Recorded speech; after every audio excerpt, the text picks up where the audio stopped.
नमस्कार मित्रों, राधे राधे, सभी को प्रणाम। आज मैं आप लोगों के साथ कुछ विशेष चर्चा करने आया हूँ और वह विशेष चर्चा होगी श्रीमद् भागवत गीता पर। जी हाँ, आप बिल्कुल सही सुन रहे हैं, सही समझ रहे हैं, श्रीमद् भागवत गीता। तो मैं आपसे बात करूँगा कि भागवत गीता क्यों पढ़ी जाए और भागवत गीता की कौन सी पुस्तक आपको पढ़नी चाहिए और कैसे पढ़नी चाहिए, क्यों पढ़नी चाहिए, और अंत में मैं आप लोगों को ये भी बताऊंगा कि यह पुस्तक आपको फ्री में घर पर कैसे प्राप्त हो सकती है। खासकर मैं सभी युवा पीढ़ी से विनम्र निवेदन करता हूँ कि आप भागवत गीता जरूर पढ़ें। भागवत गीता कोई एक विशेष जाति या धर्म का कोई ग्रंथ नहीं है। यह एक मानव शास्त्र है, मानव विज्ञान है। इसे हर धर्म का व्यक्ति पढ़ सकता है, जीवन में आत्मसात कर सकता है। आपको एक अलग अनुभव और अलग आनंद की प्राप्ति होगी। जैसे मेरे पास दो पुस्तकें हैं अभी। एक पुस्तक है यथास्वरूप श्रीमद् भागवत गीता प्रभुपाद जी की, और दूसरी पुस्तक है मेरे पास यथार्थ गीता श्री अड़गड़ानंद महाराज की। ये दोनों पुस्तकें बहुत ही अच्छी हैं, बहुत ही सरल भाषा में हैं। आप इनका स्व अध्याय घर पर आराम से कर सकते हैं। तो मैं आप लोगों को बताना चाहता हूँ कि भागवत गीता क्या है। देखिए, भागवत गीता एक मानव शास्त्र यानी मानव विज्ञान पर आधारित एक ग्रंथ है जो हर मनुष्य, हर प्राणी के जीवन को वास्तविक रूप में दिखाने का पूरा प्रयास इसमें किया गया है। यदि आप श्रीमद् भागवत गीता बहुत ही मन से बार बार पढ़ते हैं, देखिए भागवत गीता केवल पढ़ने से काम नहीं चलेगा। उनके सिद्धांतों को, जो उसमें चीज़ें दी गई हैं, उन्हें अपने जीवन में उतारना होगा आपको और उसे समझना होगा। आज के समय में पूरी दुनिया का हर मानव परेशान है, ये आप भी जानते हैं। समस्याएं हैं, चिंताएं हैं। उन सभी समस्याओं का समाधान इस पुस्तक में दिया गया है, अगर आप कायदे से इसका अध्ययन करें तो। ये इतना बड़ा ग्रंथ है कि इस ग्रंथ को पढ़ के ही व्यक्ति महान बन सकता है। ये ग्रंथ नहीं है, ये फॉर्मूला है मेरे हिसाब से, जीवन जीने का फॉर्मूला। या जीवन में महान बनना है आपको, तो श्रीमद् भागवत गीता के द्वारा आप महान बन सकते हो। शायद आप लोग नहीं जानते हों, आगे एक बार गूगल करना आप लोग। एक डॉक्टर स्टीफन हैं, उन्होंने अपनी पुस्तक लिखी है the 7 habits of highly effective people. ये पुस्तक डॉक्टर स्टीफन द्वारा लिखी हुई है। भारत में आप यकीन नहीं मानोगे, 2 मिलियन से ज़्यादा उनकी पुस्तक बिक चुकी है। और उन्होंने अपने कई बार जब सम्मेलन या जहाँ भी भाषण दिया है उन्होंने कहा है कि ये पुस्तक मैंने वास्तव में श्रीमद् भागवत से गीता से ही लिखी है। श्रीमद् भागवत गीता को पढ़कर ही उसी में से ये 7 हैबिट्स मैंने ली हैं। लेकिन मैं सफल इसलिए हूँ कि भारतीय लोग मेरी किताब तो पढ़ते हैं लेकिन श्रीमद् भागवत गीता नहीं पढ़ते हैं। तो आप देख सकते हो, उन्होंने भी एक किताब बहुत अच्छी लिखी है। मेरे पास अभी तो है नहीं है, लेकिन कोई बात नहीं। और मैं आप लोगों से कहना चाहता हूँ, अगर आप भागवत गीता पढ़ते हैं तो आप के अंदर एक तेज आता है। अगर नहीं पढ़ते हैं तो आप तेज हो जाते हैं। आपको तेज नहीं होना, आपको तेजस्वी बनना है। आपको, जो भागवत गीता के माध्यम से आप बन सकते हो। भागवत गीता इंद्रियों को बस में करने का एक फॉर्मूला है, और जिस व्यक्ति की इंद्रियां अगर अपने बस में हैं तो व्यक्ति महान हो सकता है।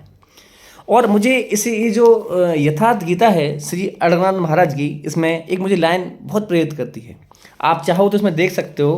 अगर पेज नंबर आप जाओ 224 यानी 224 पेज पे एक लाइन लिखी हुई है, इंद्रियों को बस में करने का फॉर्मूला उन्होंने बताया है। जो इच्छा करहु मन माही, हरि प्रसाद कछु दुर्लभ नाही। यानी जो व्यक्ति अगर इंद्रियों को बस में कर लेता है तो वो संसार को जीत सकता है। क्योंकि जो भी व्यक्ति आज धरती पर परेशान है तो वो अपनी इंद्रियों से ही तो है। जैसे कि आपको पता होगी, हर मनुष्य, हर मानव की हर मानव की आवश्यकताएं बिल्कुल समान हैं। रोटी खाता है, खाना खाता है, कपड़े पहनता है, रहने के लिए उसके लिए जगह चाहिए, लेकिन हर मानव की अलग अलग इच्छाएं हैं, इच्छाओं का अंत नहीं है, और इच्छाओं की पूर्ति नहीं होती है तो वो व्यक्ति परेशान है। इसलिए मैं कहना चाहता हूँ आप श्रीमद् भागवत गीता अवश्य पढ़ें। और भागवत गीता पढ़ने से पहले मैं आपको बताऊं, अगर आपने ये कवर पेज देखा हो, ये कवर पेज सामने देखा होगा, घोड़े और एक अर्जुन बैठे हुए हैं, श्री कृष्ण रथ को संचालित कर रहे हैं, अगर एक फोटो आपकी समझ में आ गया तो पूरी भागवत गीता का सार आप समझ सकते हो। ये कोई मामूली फोटो नहीं है, इसकी कोई कीमत ही नहीं है बिगिनर में। केवल ये फोटो अगर आपकी समझ में आ गया तो पूरी भागवत गीता आपकी समझ में आ गई। चलो मैं थोड़ा सा आपको बताने का प्रयास करता हूँ। ये जो आप रथ देख रहे हैं, ये रथ एक मानव शरीर है। आप अपने ऊपर लीजिए इस चीज़ को, देखिए ध्यान से सुनिए। हम मानव शरीर, एक रथ जो है ये मानव शरीर है। और जो घोड़े हैं, ये हैं हमारी इंद्रियां, ये हैं हमारी इंद्रियां। और जो घोड़ों की लगाम है, ये हैं हमारी सांसें। क्या है? हमारी सांसें।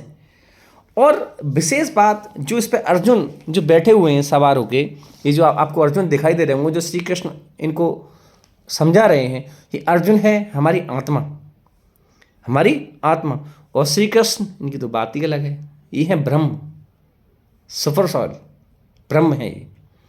अगर आप इस उदाहरण को ध्यान से समझें और अपने जीवन में उतारें तो देखेंगे आप कि अगर घोड़े यानी जो इंद्रियां हैं, उसकी लगाम जिस व्यक्ति के हाथ में है, यानी श्री कृष्ण के हाथ में, अगर ये लगाम गलत हाथों में पहुंच जाए तो आदमी समझो मर गया। क्योंकि इंद्रियां ही सब कुछ होती हैं हमारे शरीर में, और इनको ही बस में करना एक बड़ी बात होती है, क्योंकि हम इन्हीं की वजह से तो परेशान हैं। अगर आप देखोगे तो हमारे चारों तरफ बहुत सारी चुनौतियां हैं। चुनौतियां यानी हमारी आत्मा परेशान है, और आत्मा यानी अर्जुन, और अगर लगाम अर्जुन के हाथ में है तो अर्जुन परेशान है। क्योंकि अर्जुन के सामने पितामह भीष्म जो कभी हारे नहीं, वो सामने है। महाभारत के युद्ध में आपने देखा होगा, युद्ध चल रहा है, पीछे आप देख रहे हैं। अगर अर्जुन सामने देख रहा है तो पितामह भीष्म जो कभी हारे नहीं, कर्ण इनके सामने जो महान योद्धा, कोई टक्कर का नहीं, विशेष टैलेंट, इतना टैलेंट कि उसके सामने कोई टिक नहीं सकता है, बड़ा परेशान है अर्जुन। तो ऐसे ही हमें, हमारी आत्मा परेशान है। किसी को यूपीएससी देना है, किसी को नीट निकालना है, किसी को मेडिकल में जाना है, किसी को इंजीनियर बनना है, लेकिन परेशान सब हैं। इतनी भीड़ है, कैसे एग्जाम क्वालिफाई करें? ऐसी अर्जुन के सामने भी समस्या है। इस फोटो को समझा रहा हूँ सर मैं, और कुछ नहीं। और पितामह भीष्म, कर्ण और अनेकों योद्धा जैसे अश्वत्थामा जो अमर हैं, कभी कोई मार नहीं सकता उन्हें, वो भी सामने हैं। और अर्जुन परेशान, यानी हमारी आत्मा परेशान है। तो ये पुस्तक अगर आप पढ़ते हो और आप इस पुस्तक को पढ़ने के साथ साथ ध्यान, चिंतन, मनन, और पूरा ध्यान आप लगा देते हो अपनी इंद्रियों पर, और जो घोड़े यानी जो इंद्रियां, उनकी लगाम यानी सांसों पे ध्यान दे करके वो लगाम आप भगवान श्री कृष्ण के हाथ में दे देते हो, तो फिर तो आप समझ सकते हो आपका मन अपने काबू में, और इसके माध्यम से आप कहीं पर भी विजय प्राप्त कर सकते हैं। आप शायद समझे हों या ना समझे हों, एक बार प्रयास ज़रूर करें। ये चित्र आपको बहुत कुछ सिखाता है। अगर ये चित्र आपकी समझ में आता है तो आप पूरी भागवत गीता का सार इसी चित्र में समझ लेते हैं। आज का व्यक्ति इसीलिए परेशान है कि अपनी इंद्रियों को वो लगाम के माध्यम से अपने बस में नहीं कर पाता है। इसलिए ध्यान भी बहुत ज़रूरी है। ध्यान करोगे तो आपके अंदर चेतना जागृत होगी, और आप उसके माध्यम से अपने जीवन में कुछ भी प्राप्त कर सकते हैं। मैं फिर कहता हूँ, ये श्रीमद् भागवत गीता कोई पुस्तक नहीं है, ये बहुत बड़ा महान ग्रंथ है, बहुत बड़ा महान ग्रंथ है। मैं आप लोगों से ये कहना चाहता हूँ, भागवत गीता पढ़ें और कुछ संतों के साथ रहें, संतों से संवाद करें, संतों से बातचीत करें कभी मौका मिले तो। लेकिन कुछ लोग ये भी कहते हैं संत तो झूठे होते हैं, संत तो ढोंगी होते हैं। देखिए, मैं मानता हूँ 2-4 लोग अभी संज्ञान में आप लोगों के आया है कि 2-4 संत ऐसे हैं, मैं मानता हूँ वो संत नहीं हैं, और 2-4 लोग पकड़े गए हैं वो संत नहीं हैं। ये सब वास्तव में ढोंगी हैं, और हमें अंधविश्वास में फंसा करके हमें बेवकूफ़ बनाते हैं वो। क्योंकि आपको पता है कि संत असली होगा उसी का नकली बन जाता है। जैसे आपने उदाहरण आपको देना चाहता हूँ, जैसे आपने देखा है मार्केट में कभी 500 का नोट होता है, 2000 का नोट है, उसके नकली आपको मिल जाएंगे बहुत सारे। कभी 700 का नोट नकली मिला है आपको, 200 का नोट है, कभी 250 का नोट नकली मिला है आपको। तो जिसका असली होता है उसी का नकली होता है। तो संत कभी नकली नहीं होते। संतों के साथ रहोगे तो आपको एक अच्छा अनुभव प्राप्त होगा और जीवन को जीने की कला आएगी। जिन लोगों ने गीता को अवॉइड किया, गीता को छोड़ा है, गीता को नहीं समझ रहे, गीता अरे क्या है ये पुस्तक ही तो है। आपको पता है जो लोग गीता नहीं जानते, गीता को नहीं समझते, उसका परिणाम क्या है पता है आपको? भारत में 14% है डिवोर्स रेट, तलाक होने वाले केस। जितने भी तलाक होते हैं वास्तव में वो गीता का अध्ययन करें एक बार और गीता को समझें तो कभी तलाक नहीं होगा। मैं गारंटी के साथ ही कह सकता हूँ। तलाक 14% है इंडिया में। ऐसे ही आत्महत्या को देखा जाए तो पूरे संसार में भारत नंबर 1 है आत्महत्या में। आत्महत्या कौन करता है? जो परेशान है, दुखी है, प्रेशर में आ गया, डिप्रेशन में आ गया। अगर मैं फिर कहता हूँ ये चित्र समझ लिया तो उसकी इंद्रियां बस में, वो सब कुछ समझ सकता है और कभी आत्महत्या नहीं कर सकता। गीता तो पढ़ना एक दूर की बात है, केवल इस चित्र को समझा रहा हूँ मैं 3 देर से आपको। समझ रहे हो ना? हम लोग परेशान हैं इसलिए क्योंकि हमारी इंद्रियां हमारे वश में नहीं है। और ये पुस्तक अगर आप एक बार स्वाध्याय करते हो तो आपकी इंद्रियां आपके वश में होंगी। समझ रहे होंगे शायद मेरी बात। आज का युवा इतना परेशान है, मैं देखता हूँ कि मतलब मैं सही बताऊँ, भारत पर वह फॉर्मूला है, भारत जैसे देश में, भारत जैसी धरती पर तो एक इतना बड़ा फॉर्मूला है कि इंसान को इंसान से भगवान बनाते हैं ये ग्रंथ, ये एक संत, लेकिन उसे हम समझ ही नहीं पाते हैं। कितने एग्जाम्पल आपको दूं जो इंसान से भगवान बन गए। सिद्धार्थ से गौतम बुद्ध बन गए, देखो ध्यान से। वर्धमान से महावीर स्वामी बन गए। नरेंद्र, बचपन का नाम स्वामी विवेकानंद, नरेंद्र से स्वामी विवेकानंद बन गए। स्वामी विवेकानंद, उनके नाम में ही आनंद छुपा हुआ है, स्वामी विवेक धन आनंद। कितने नाम आपको गिनाऊं मैं आपको भारत में, जो एक मामूली व्यक्ति थे और मामूली व्यक्ति से क्या बन गए? वो एक भगवान का दर्जा प्राप्त कर गए। और वो किसके माध्यम से? ये हमारे जो ग्रंथ हैं इन्हीं से। आप ग्रंथों से दूर भागते हो, आप मोबाइल में 2 घंटे 3 घंटे 4 घंटे 5 घंटे बर्बाद कर दोगे, लेकिन आप ग्रंथों की तरफ नहीं ध्यान देते हो। ग्रंथ पढ़ना नहीं है, इनके सिद्धांतों को अपने जीवन में अप्लाई करना है आपको। केवल आप इतना समझ गए तो आपका जीवन, मैं बता रहा हूँ, एक उच्चतम स्तर पर पहुँच जाएगा और आपको शायद जीवन में कष्ट नहीं होगा। और हाँ, मैं ये कहना चाहता था, अगर आप इन दोनों पुस्तकों में से ये वाली पुस्तक यथार्थ गीता श्री अड़गड़ानंद महाराज जी की पुस्तक फ्री में घर पर मंगाना चाहते हैं तो आप गूगल पर जाकर यथार्थ गीता श्री अड़गड़ानंद महाराज जी टाइप करिए।